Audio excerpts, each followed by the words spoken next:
Pengalamannya banyak, Nggih, betul. lebih lama, dan ini yang banyak tidak tahu mahasiswa itu.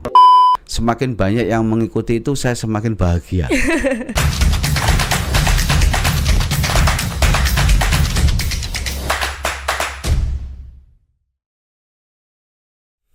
Assalamualaikum warahmatullahi wabarakatuh. Halo teman-teman Maliki dimanapun kalian berada. Berjumpa kembali bersama saya Eka Mulyaningrum yang akan menemani perbincangan kita pada hari ini. Hari ini tema kita adalah membahas kuliah kerja mahasiswa part 2 bersama narasumber yang sangat ditunggu-tunggu kehadirannya, yakni Bapak Dr. Haji Saiful Mustafa MPD MA. Assalamualaikum Bapak. Waalaikumsalam warahmatullahi. Jadi gimana Pak part 2-nya? Kita ada membahas pembekalan nggih? Ya. Pembekalan rencana akan dilaksanakan pada Insya Allah hari Rabu, tanggal 6 Desember ya. Nggih. Pukul 8 pagi di Aula Rektorat lantai 5. Tapi tidak semua, Mbak. Oh, tidak semua. Hanya ketua dan sekretaris seperti tahun yang lalu. Selebihnya mengikuti live streaming ya. Karena berarti disediakan nggih Pak link live ya, streamingnya? Ya, disediakan. Karena memang aulanya hanya 900 muatnya itu. Nah, sementara pesertanya 3.000-an. 3.000. Ya. Pukul berapa Pak? Pukul 8 pagi sampai setengah 12. Setengah 12. Hanya ketua dan sekretarisnya. Nanti pukul 1-nya itu yang pembekalan ke luar negeri, KKM luar negeri, internasional. Betul. Mengenai isu yang terkait Pak, kan di tanggal 29 nggih, kalau nggak salah, nama-nama itu sudah dikeluarkan, nama-nama anggota kelompoknya dan lain sebagainya. Lalu tiba-tiba ada perubahan terkait teman-teman dari Fakultas Tarbiyah yang mengundurkan diri karena melaksanakan MBKM atau asisten mengajar. Itu bagaimana? Ya, karena memang ini program baru ya, baru tahun ini ya, baru ini yang mungkin adik-adik merasakan MBKM yang ya beberapa fakultas Tarbiyah sama ekonomi. Tarbiyah itu asisten pengajar, ekonomi itu kewirausahaan, kemudian yang magang itu ada humaniora, ada fakultas syariah, itu magang. Sebagian di prodi saintek, sains dan teknologi juga ada magang, dan itu masuk di pengabdian lain ya kalau di buku pedoman. Karena di buku pedoman itu pengabdian lain itu ada MBKM, ada pengabdian yang dilaksanakan oleh kementerian. Ada Indonesia Mengajar itu Kementerian Pendidikan ya, ada Nusantara, Ekspedisi Nusantara Jaya itu Kementerian Kemaritiman, ada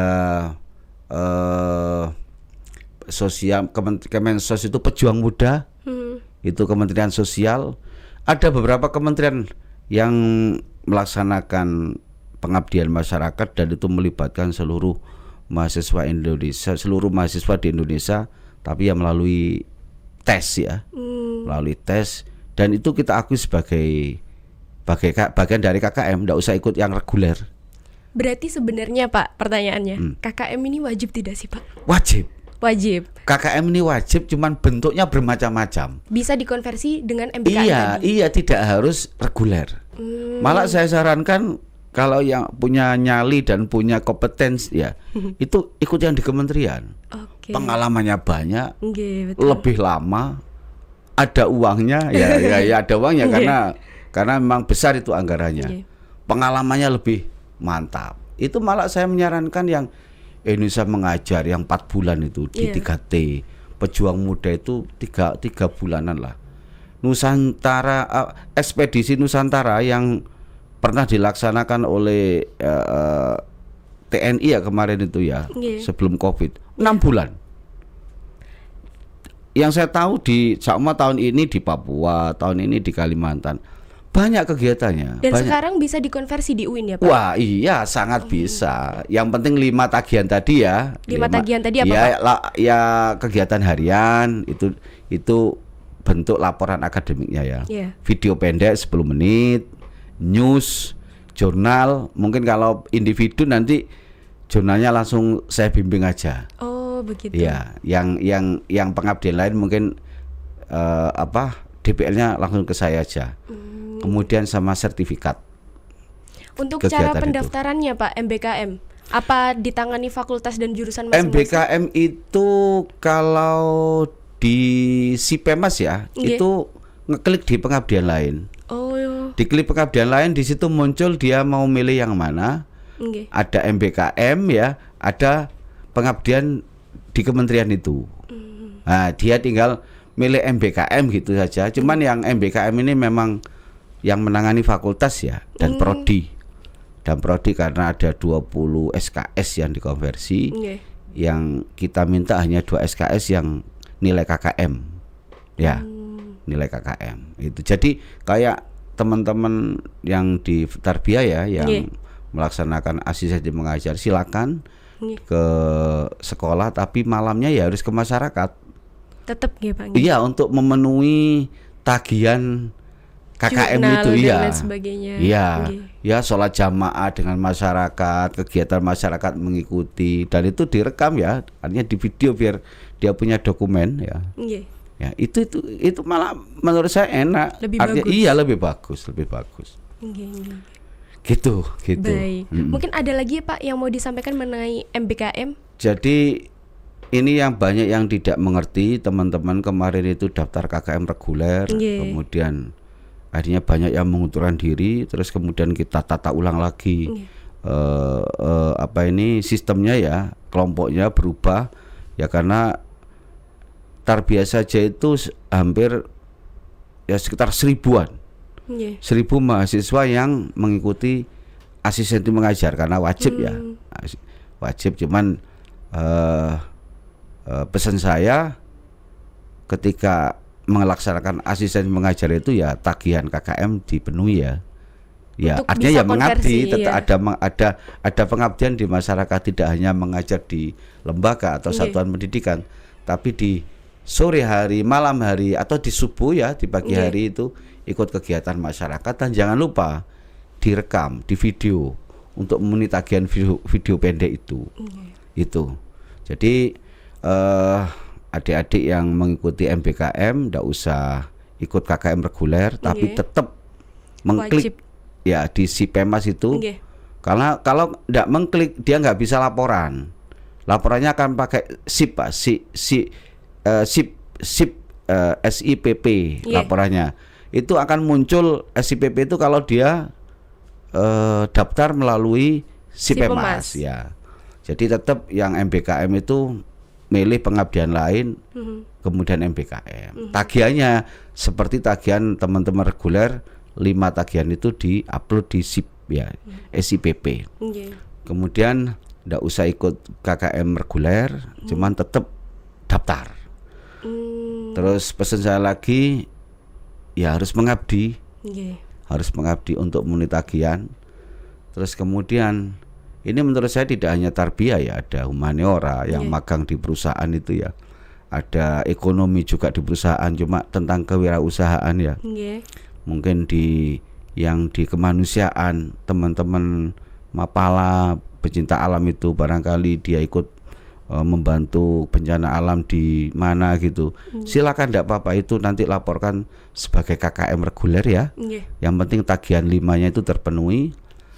Dan ini yang banyak tidak tahu mahasiswa itu. Jadi betul, Pak. Iya, sebetulnya mereka itu sudah melaksanakan pengabdian yang luar biasa, tetapi tidak terekam ya. Tidak terekam, kemudian mungkin direkam tapi untuk dia sendiri. Dirinya ya. Sendiri. Dan itu seharusnya dilaporkan melalui 5 tagihan, dan nanti kita konversi nilainya sudah. Itu. Tapi tetap atas persetujuan jurusan dan fakultas. Tetap dia harus melapor ke fakultas kan, ya, atau minimal ke Kajur. Saya melakukan kegiatan kemanusiaan di Bromo ya, ini yang lagi di Bromo ya. Iya, betul. 2 bulan, 1 bulan, monggo, tidak ada masalah. Dan tidak usah ikut KKM reguler sudah. Yaitu bagian dari pengabdianmu. Betul. Malah tidak semua orang mau begitu, iya kan? Betul. Iya, tidak semua orang mau mengikuti kegiatan Indonesia Mengajar sama ya. Iya. Di 3T itu, terluar, terdalam, dan terdampak atau terapa itu ya. Iya. Ya hanya mahasiswa yang punya nyali kuat, wong di sana itu tidak ada sinyal. Betul. Sinyal harus pergi kemana dulu. Betul. Ya dia murni mengabdi di pedalaman. Betul. Lah ini melebihi dari KKM reguler menurut saya. Iya. Cuman itu tadi tidak dilaporkan, artinya kita nggak tahu. Betul. Kita nggak tahu. Ada beberapa sih yang, Pak saya mengikuti ini, ya sudah, ini bagus ini. Ya cuman 5 tagihannya tadi diupload di SIPP itu aja. Itu Mbak. Baik, terima kasih ya Bapak atas waktunya. Mungkin buat teman-teman yang ingin melaksanakan KKM tapi ternyata tertarik juga mengikuti MBKM, boleh mengkonversikan kegiatan MBKM-nya sebagai nilai KKN gitu. Tapi balik lagi atas persetujuan jurusan serta fakultas dan memiliki track record serta mengumpulkan tagihan-tagihan yang diminta oleh kampus. Kenapa harus bicara ke jurusan, ke prodi ya? Karena ada konversi nilai di situ. Betul. Biar prodi tahu kegiatanmu di luar ini, biar masuk nilai mata kuliah ini. Karena kan MBKM kan merdeka belajar, kampus merdeka. Betul. Tidak hanya duduk di UIN Malang, di seluruh Indonesia dimanapun kalian melaksanakan kegiatan, selagi itu bisa dikonversi nilai, welcome. Yang penting tadi itu konfirmasi ke jurusan, diskusi dengan jurusan, mana saja mata kuliah yang bisa dikonversi dengan kegiatan itu. Dan menurut saya kalau bisa mahasiswa ini ikut yang pengabdian lain atau MBKM itu, biar satu, saya tidak terlalu berat menangani reguler ya. Betul. Kedua, biar lebih banyak yang mengikuti di luar. Tidak di reguler mau saya. Di luar itu ya di kementerian-kementerian itu, karena banyak sekali. Tidak hanya di kementerian Mbak, mungkin kalau kabupaten kota, kemudian NGO itu ya, LSM yang menaungi. Kayak ada kemarin Wahid Foundation 3 bulan di mana itu, bagus sekali. Tidak harus di kementerian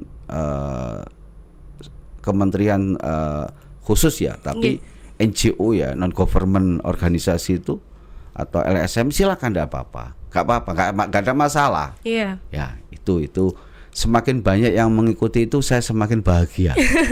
Lebih ringan menanganinya. Betul.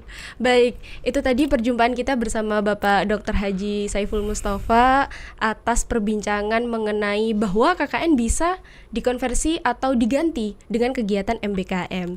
Sekian, terima kasih dari kita. Mohon maaf apabila ada salah dan kata. Semoga kesehatan dan keselamatan teman-teman selalu dijaga dan menjaga semua apa yang bisa dijaga, karena penyesalan tidak datang di awal. Sekian, terima kasih. Wassalamualaikum warahmatullahi wabarakatuh. Waalaikumsalam warahmatullahi wabarakatuh.